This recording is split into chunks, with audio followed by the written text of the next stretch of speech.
Hello दोस्तों, मैं Gangaram mile आपके अपने YouTube channel political Hunt mile में आपका स्वागत करता हूं। आज मैं आपके लिए एक बेहद ही रोचक जानकारी लेकर आया हूं। दोस्तों, अगर आपने अभी तक मेरे इस चैनल को सब्सक्राइब नहीं किया है तो प्लीज़ इस चैनल को सब्सक्राइब कीजिए, लाइक कीजिए, शेयर कीजिए। तो चलिए, आज मैं आपको बताने वाला हूं राष्ट्रपति के निवास स्थानों के बारे में। तो सबसे पहले जिस निवास स्थान की चर्चा करने वाले हैं वह है राष्ट्रपति भवन। तो जैसे ही भारत की राजधानी दिल्ली को बनाया गया, यानी 1911 में दिल्ली को राजधानी बनाया गया,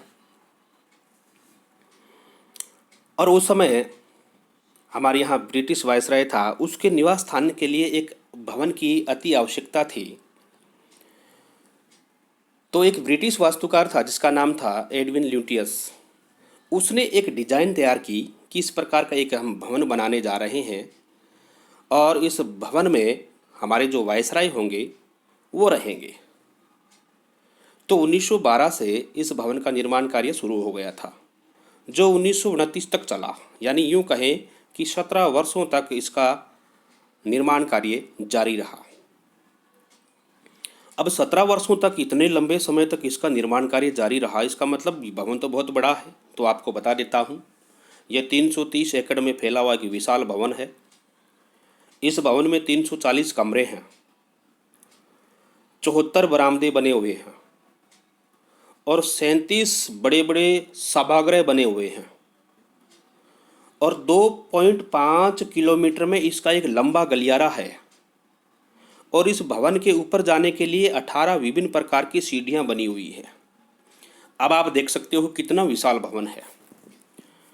तो आज़ादी से पहले ब्रिटिश वायसराय जो हुआ करते थे वो इसी भवन में निवास करते थे। जैसे ही हमें आज़ादी मिली और प्रथम भारतीय जो गवर्नर जनरल बना, सी राजगोपालाचारी, जब इन्होंने अपना निवास स्थान इस भवन को बनाया तो पहले राजगोपालाचारी जी ने पूरे भवन का निरीक्षण किया और निरीक्षण करने के बाद में ये पाया कि जो अतिथि कक्ष एक बना हुआ था वो इनको बड़ा ही सुंदर लगा।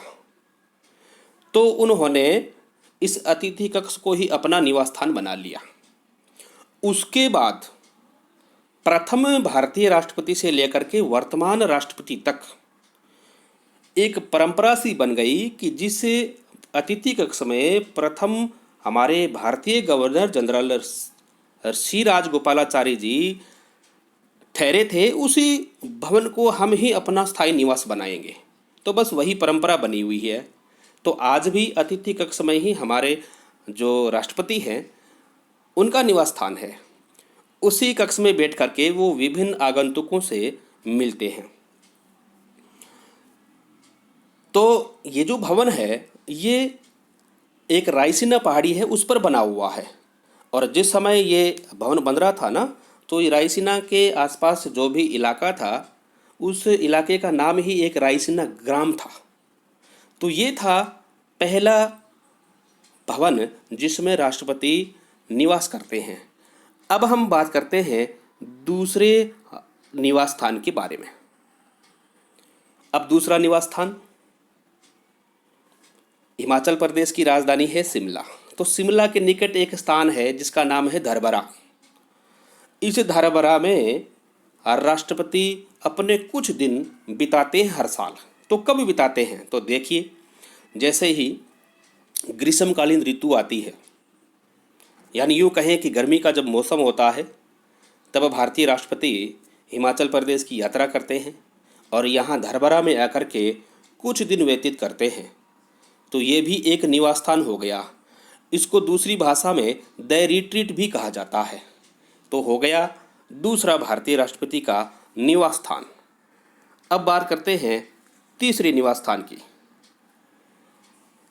तो तीसरा निवास स्थान दक्षिण भारत में है, हैदराबाद जो वर्तमान तेलंगाना राज्य की राजधानी है, इस हैदराबाद में स्थित है। और यहाँ जो राष्ट्रपति का जो ठहरने का जो स्थान है, इसको राष्ट्रपति निलयम कहा जाता है। इस भवन को रेजिडेंसी हाउस के नाम से भी जाना जाता है। अब यहाँ राष्ट्रपति कब रहते हैं? तो देखिए, जब ग्रीष्म ऋतु होती है तब तो वो हिमाचल प्रदेश में जो शिमला के पास में जो धरबरा जो स्थान है वहाँ अपना समय व्यतीत करते हैं। और जब सर्दियों का जब मौसम होता है, यानी यूँ कहें कि जब शीत ऋतु होती है, खास तौर से दिसंबर और जनवरी के महीने में, तब राष्ट्रपति दक्षिण भारत की यात्रा करते हैं। तो इस प्रवास के दौरान वो इसी भवन में निवास करते हैं। तो है ना एक रोचक जानकारी। दोस्तों, आपको ये मेरी जानकारी कैसे लगी, कृपया कमेंट करके आप बताइएगा। और अगर आपको अच्छा लगे तो मेरे इस चैनल को सब्सक्राइब कीजिएगा, लाइक कीजिएगा, ताकि मैं आगे से आगे आपके लिए एक रोचक जानकारी के साथ में एक नया वीडियो लेके आऊँ। धन्यवाद।